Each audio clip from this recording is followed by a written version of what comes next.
Dear friends, पर्यावरण के विभिन्न प्रकार के जो तत्व हैं, उन तत्वों के अध्ययन में हम लोग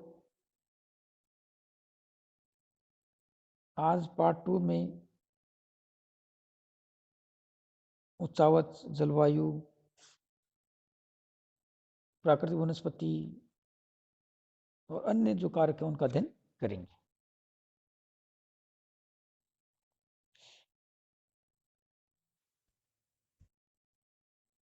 उच्चावच रीफ पृथ्वी पर धरातलीय आकृतियां पर्यावरण के प्रभाव की सीमा निर्धारित करती हैं। यानी पृथ्वी के ऊपर जो पर्वत, पहाड़, मैदान, गहरी खाइयां जो पाई जाती हैं, ये गहरी खाइयां भी जो पर्यावरण है उस पर्यावरण की लिमिटेशंस को तय करती हैं। मुख्य रूप से धरातलीय आकृतियों का प्रभाव मनुष्य पर दृष्टिगत होता है, जलवायु पर दृष्टिगत होता है तथा जलवायु दशाओं के आधार पर ही भौतिक और सांस्कृतिक वातावरण की प्रकृति निश्चित होती है। धरातलीय आकृतियों को मुख्य रूप से 3 भागों में वर्गीकृत किया जा सकता है, बांटा जा सकता है: पर्वत, पठार और मैदान। पृथ्वी के कुल धरातल का 26% भाग पर्वतीय है, 33% भाग पठारी है तथा 41% भाग क्या है, मैदानी है। क्योंकि भारत का 29% भाग पर्वतीय है, 27% पठारी और शेष भाग क्या है, मैदानी। पर्वतीय भाग विषम होते हैं तथा जलवायु बहुत कठोर होती है। यहाँ प्रत्येक आर्थिक क्रिया सुगमतापूर्वक संपन्न नहीं की जा सकती। यहाँ पर पारिस्थितिकीय संतुलन अच्छा पाया जाता है, लेकिन पर्वतों पर घुमक्कड़, पशुचारण, एकत्रीकरण, शिकार, स्थानांतरित कृषि मुख्य व्यवसाय हैं। यानी पर्वतीय जो क्षेत्र होते हैं वो रहने के लिए बड़े विषम होते हैं। ना तो वहाँ कोई बहुत अच्छा धंधा होता है, कोई बिजनेस होता है। वहाँ पर मुख्य रूप से कैसे होते हैं, कोई पशुचारण का कार्य कर लिया, लकड़ी काटने का व्यवसाय कर लिया, या फलों से विभिन्न प्रकार जंगलों से विभिन्न प्रकार के जो उपज एकत्रित करते हैं वो उपज एकत्रित कर ली। इस प्रकार के जो कार्य होते हैं वही कार्य संपन्न हो सकते हैं। कोई बहुत अच्छा व्यवसाय वहाँ पर विकसित करना बड़ा असंभव होता है। इसके अतिरिक्त पर्वतीय क्षेत्रों की जो जलवायु है उसके बारे में परिचित हैं। तो पर्वतीय क्षेत्रों में रहना बड़ा कठिन कार्य है। पठारी भाग धरातल के मुख्य आकार है तथा इनके द्वारा पृथ्वी का विशाल भाग आवरता है। यह क्षेत्र धरातल से एकदम ऊंचा उठा हुआ समतल सतह वाला भाग होता है जहाँ चोटियों का भाव पाया जाता है। पठारी क्षेत्र भी मानव जीवन के लिए कठोर परिस्थितियां प्रदान करता है। मैदानी भाग मानव जीवन के लिए अनुकूल परिस्थितियां उपलब्ध कराता है। हम ये जानते हैं कि उसकी प्रमुख सभ्यताएं जो विकसित हुई हैं वो नदियों के किनारे मैदानी भागों में विकसित हुई हैं, जैसे कि सिंधु नदी, मिस्र में नील नदी, इराक में मेसोपोटामिया, चीन में हुआंगो, मैक्सिमो माया था, पेरू में इंका आदि विकसित हुई हैं। ये सब की सब सभ्यताएं जो हैं नदियों के किनारे मैदानी भागों पर विकसित हुई हैं। उच्चावच का प्रत्यक्ष प्रभाव जलवायु पर पड़ता है। जलवायु के तत्व क्रमशः तापमान, वर्षा, आर्द्रता तथा पवन आदि उच्चावच से नियंत्रित रहते हैं। ऊंचाई पर प्रति 1000 मीटर पर 6.5 डिग्री तापमान कम हो जाता है। उसी प्रकार गहरी घाटियों में ताप विलुप्तता भी प्रभावित होती है। पर्वतीय धरातल के कारण किसी देश की जलवायु न केवल ठंडी होती है वरन वर्षा भी अधिक होती है। तो उष्ण हवाएं पर्वतों को पार करने के कारण वर्षा करती हैं। ऐसा माना जाता है कि भारत में हिमालय पर्वत ना होता तो संपूर्ण उत्तरी भारत सहारा तुल्य मरुस्थलीय परिस्थिति युक्त होता। कारण क्या है, साइबेरिया से आने वाली ठंडी हवाएं जो अब हिमालय पर्वत के कारण रुक जाती है। पर्वतीय स्थिति के कारण ही कोलंबिया नदी घाटी का पश्चिमी भाग हरा भरा है, जब पूर्वी भाग में वनस्पति का भाव पाया जाता है। हिमालय पर्वत की उपस्थिति के कारण भारत में ग्रीष्मकालीन पर्वतीय क्षेत्रों की ठंडी जलवायु स्वास्थ्यवर्धक रहती है। स्विट्जरलैंड, जम्मू कश्मीर, मसूरी, शिमला आदि क्षेत्र इसी कारण आकर्षण केंद्र बने हुए हैं। पर्वतीय मान्य प्रवास को भी अवरुद्ध करते हैं, यानी एक स्थान दूसरे स्थान पर जो मनुष्य जाते थे। हालांकि ये कॉन्सेप्ट अब पुराना हो गया है। वर्तमान समय में जब से हवाई जहाज का एक साथ विकास हुआ है तब से इस प्रकार की जो कॉन्सेप्ट है वो खत्म हो गए।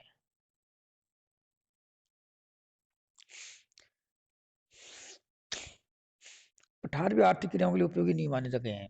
ये क्षेत्र शुष्क अर्धशुष्क क्षेत्र होते हैं। पठार सामान्यतः कृषि के अनुकूल नहीं होते। केवल ज्वालामुखी उद्गार से निर्मित धरातल वाले पठारी कृषि के लिए अनुकूल दशाएं प्रदान करते हैं। उष्णकटिबंधीय पठारों पर अर्ध उष्ण, शीतोष्ण और शीतोष्ण जलवायु पाई जाती है। अतः यहाँ पर मानव निवास की दशाएं अनुकूल नहीं होती हैं। बोलियो मैक्सिमम 75% जनसंख्या पठारों पर ही रहती है। हमारे तय जो पठार हैं वो पठार अनुकूल नहीं होते। वो भी पहाड़ों की तरह ऊंचे होते हैं, लेकिन जो ज्वालामुखी पठार होता है, ज्वालामुखी पठार की जो मिट्टी होती है, ब्लैक सॉइल जो होती है, वो बड़ी उपजाऊ होती है। इस कारण ज्वालामुखी पठार तो मनुष्य रहने के लिए उपयुक्त पाए जाते हैं, लेकिन इसके अन्य कोई पठार मनुष्य के रहने के लिए उपयुक्त नहीं पाया जाता। जलवायु। जलवायु पर्यावरण को नियंत्रित करने वाला प्रमुख कारक है, क्योंकि जलवायु से प्राकृतिक वनस्पति, मिट्टी, जलराशि तथा जीव जंतु प्रभावित होते हैं। हमारे सैंपल ने कहा है कि पर्यावरण के सभी भौगोलिक कारकों में जलवायु सर्वाधिक महत्वपूर्ण घटक है। सभ्यता के आरंभ और उद्भव में जहां तक आर्थिक विकास का संबंध रहता है, जलवायु एक बहुत बड़ा शक्तिशाली तत्व है। जलवायु मानव की मानसिक और शारीरिक क्रियाओं पर प्रभाव डालती है। इसी प्रकार हंटिंगटन महोदय ने कहा कि मानव पर प्रभाव डालने वाले तत्वों में जलवायु सर्वाधिक प्रभावशाली है, क्योंकि पर्यावरण के अन्य कारकों को भी नियंत्रित करती है। पृथ्वी पर मानव चाहे स्थल भाग पर या समुद्र पर, मैदानों में, पर्वतों पर, वनों में, मरुस्थल में, कहीं पर भी रहे, अपने आर्थिक कार्य करे, उसे जलवायु हमेशा क्या करती है? प्रभावी करती है। इसी कारण किसी भी स्थान पर मनुष्य के आवास को और उसके व्यवसाय को प्रभावित करने वाला सबसे बड़ा कारक क्या है? जलवायु। हम क्या है, अवस्थिति, लोकेशन और जलवायु के अंदर कंफ्यूज रहते हैं, लेकिन मनुष्य के आवासों पर प्रभाव डालने वाला सबसे बड़ा कारक अवस्थिति ना होकर के क्या होता है? जलवायु होता है। ये प्रश्न कई बार पीएससी, आरपीएससी और अन्य कंपटीशन एग्जाम में आ चुका है। जलवायु के पांचों तत्व क्रम से वायुमंडलीय तापमान एवं सूर्य तप, वायु भार, पवने, आर्द्रता, वर्षा आदि मानों को प्रभावित करते हैं। तापमान जलवायु के महत्वपूर्ण कारक के रूप में वनस्पति को सर्वाधिक प्रभावित करता है। अनेक वनस्पति क्रिया जैसे प्रकाश संश्लेषण, हरित लवक बनना, शोषण, गर्मी प्राप्त कर अंकुरण आदि प्रभावित होते हैं। विश्वविद्यालय के प्रदेश में उच्च तापमान और अति वर्षा के कारण सघन वन पाए जाते हैं, जबकि मध्य अक्षांश में पतझड़ तथा शीत प्रदेश में कोणधारी वन पाए जाते हैं। जलवायु कृषि पेटी को भी निर्धारित करती है। उष्ण कटिबंधीय तथा मानसूनी प्रदेश में चावल की कृषि होती है, जबकि शीतोष्ण क्षेत्रों में गेहूं की कृषि होती है। इस प्रकार से जो जलवायु है उसका प्रभाव सभी प्रकार के तत्वों पर पड़ता है। प्राकृतिक वनस्पति। प्राकृतिक वनस्पति से अभिप्राय भौगोलिक दिशाओं में स्वतः विकसित होने वाली वनस्पति से है। यानी इस प्रकार की वनस्पति जो बिना किसी मनुष्य के हस्तक्षेप के उगती है, वो आपकी क्या कहलाती है? प्राकृतिक वनस्पति कहलाती है। जिसमें पेड़ पौधे, झाड़ियां, घास, लताएं आदि शामिल होती हैं। वनस्पति जात से अभिप्राय किसी विशिष्ट प्रदेश और काल में पाए जाने वाले समस्त जातियों के पेड़ पौधों और झाड़ियों के समूह से है। जैसे भारत पूरा उष्ण कटिबंधीय समूह में रखा गया है। वनस्पति की आज से पेड़ पौधों, घास तथा झाड़ियों की विशिष्ट जाति से है, जबकि वन उस वर्ग को कहते हैं जिसमें वृक्षों की प्रधानता हो। यानी जहाँ बड़े बड़े वृक्ष पाए जाते हैं उसको तो कहते हैं वन, और बाकी छोटे छोटे झाड़ियाँ, घास, वन वन साथ साथ पाए जाते हैं, उनको क्या बोलते हैं? वनस्पति। प्राकृतिक वनस्पति जलवायु, ऊंचाई तथा मृदा के सामंजस्य से परिस्थिति के अनुक्रम के अनुसार अस्तित्व में आती है। प्राकृतिक वनस्पति पर्यावरण के महत्वपूर्ण कार्य के रूप में पारिस्थितिक तंत्र को प्रभावित करती है, जिसे जलवायु सर्वाधिक नियंत्रित करती है। अन्य कारकों में जलापूर्ति, प्रकाश, पवने, तो मृदा आदि प्रमुख है, जो प्राकृतिक वनस्पति के विकास को प्रभावित करती है।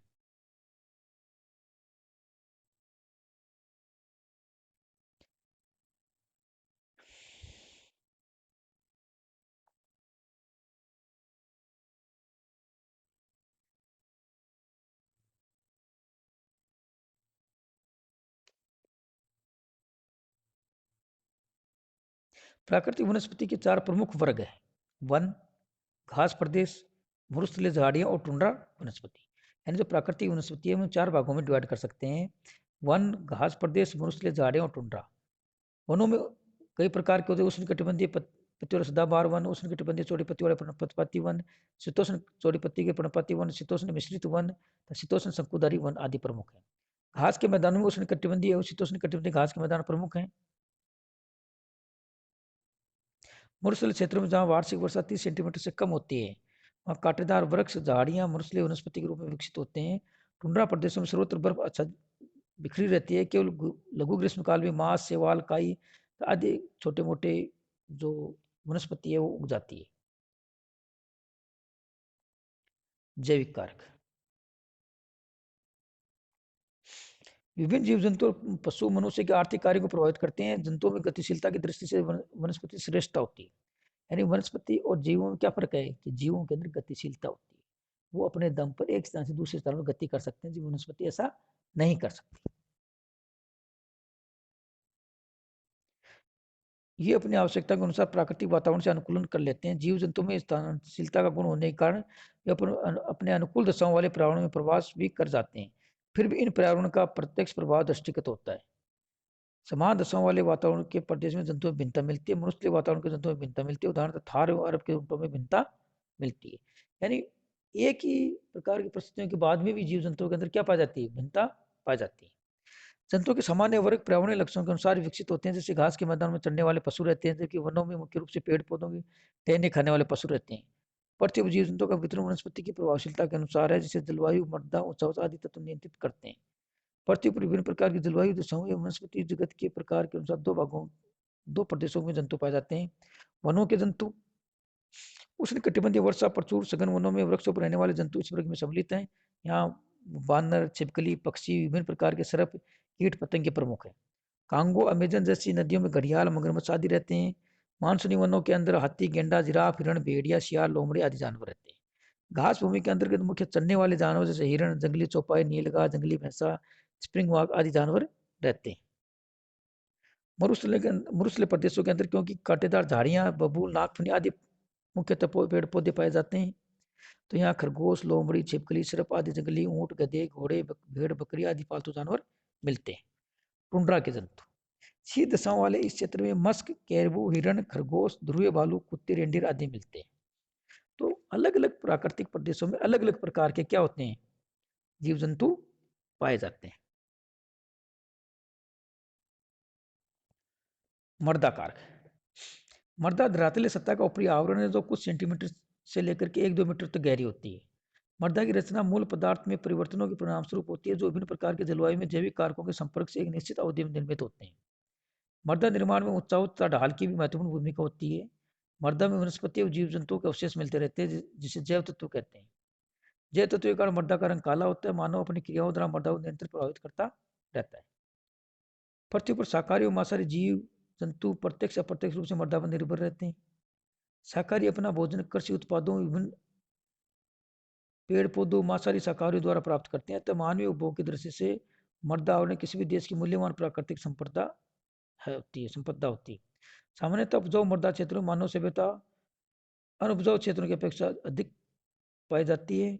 भारत में उत्तरी गंगा ब्रह्मपुत्र का मैदान इस दृष्टि से थार के रेगिस्तान से भिन्न है। थार के रेगिस्तान के अंदर क्या जो मिट्टी उपजाऊ नहीं पाई जाती, तो वहाँ बहुत कम मनुष्य रहते हैं। जबकि गंगा ब्रह्मपुत्र के डेल्टा क्षेत्रों के अंदर मिट्टी बहुत उपजाऊ पाई जाती है।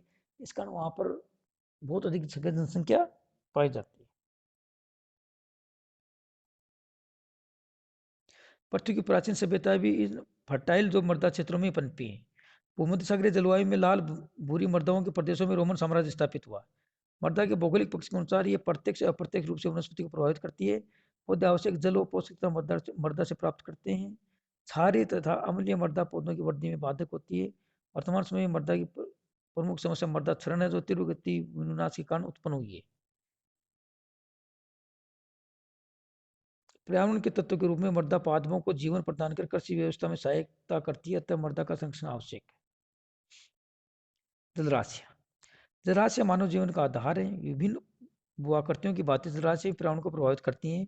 जीन बुन्स के अनुसार जल एक महत्वपूर्ण आर्थिक संपत्ति है। अधिक सत्य तो यह है कि यह मानव के लिए कोयला या स्वर्ण से अधिक मूल्यवान संपत्ति है। सभी जगह जल क्षेत्र मानवीय क्रियाकलापों पर प्रभुत्व रखते हैं। प्राकृतिक जलाशयों के अनुसार अंतर्गत महासागर, सागर, नदियां, झीलें और जलाशयों को सम्मिलित किया जाता है। जलीय चक्र इनके नियमित परिसंचरण में सहयोग करता है। महासागर एक महत्वपूर्ण जलराशि के रूप में संपूर्ण जीवमंडलीय पारिस्थितिक तंत्र को नियंत्रित करता है। स्थलीय जलराशियों जनसंख्या के वितरण में घनिष्ठ संबंध होता है। जलराशियों के द्वारा विभिन्न प्रकार के उच्चावत निर्मित होते हैं। महासागर और सागर प्रमुख जलाशय के रूप में जलवायु को प्रभावित करते हैं। वायु में नमी की मात्रा, वाष्पीकरण तथा तापमान में न्यूनता आदि प्रभाव जलाशयों के होते हैं। विभिन्न जलाशयों के स्वतंत्र पारिस्थितिक तंत्र विकसित होते हैं। समुद्रों का अपना पारिस्थितिक तंत्र होता है, जिसमें समुद्री जीव पादप विकसित होते हैं। इसी प्रकार झील, नदी और तालाबों के पारिस्थितिक तंत्र भी अलग अलग विकसित होते हैं। कहने का मतलब है कि जो विभिन्न प्रकार के जो हमारी वाटर बॉडीज हैं, जो बड़ी बड़ी जलराशियां हैं, वो जलराशियां प्रत्यक्ष और अप्रत्यक्ष रूप से पर्यावरण को प्रभावित करती हैं। जलराशियां पर्यावरण के विश्वव्यापी तत्व के रूप में संपूर्ण पृथ्वी को संयोजित करने का कार्य करती हैं। जिससे तो समुद्री व अंतस्थलीय जलमार्गों का अख्तियार किया जाता है। यातायात के मार्गों के साथ व्यापार को भी गति मिलती है। अंतस्थलीय जलमार्ग राष्ट्रीय एकता को सुदृढ़ करते हैं। उत्तरी अमेरिका की महान झीलें संयुक्त राज्य अमेरिका और कर्नाटक के उत्तम अंतर्देशीय जलमार्ग प्रदान करते हैं। इसके अतिरिक्त मत्स्य व्यवसाय भी परंपरा है।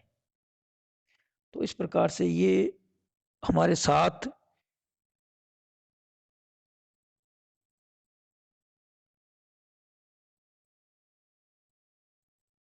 तत्व हैं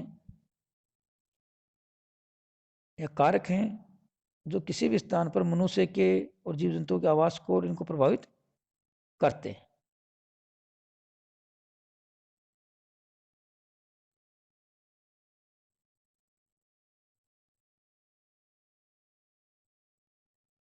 धन्यवाद।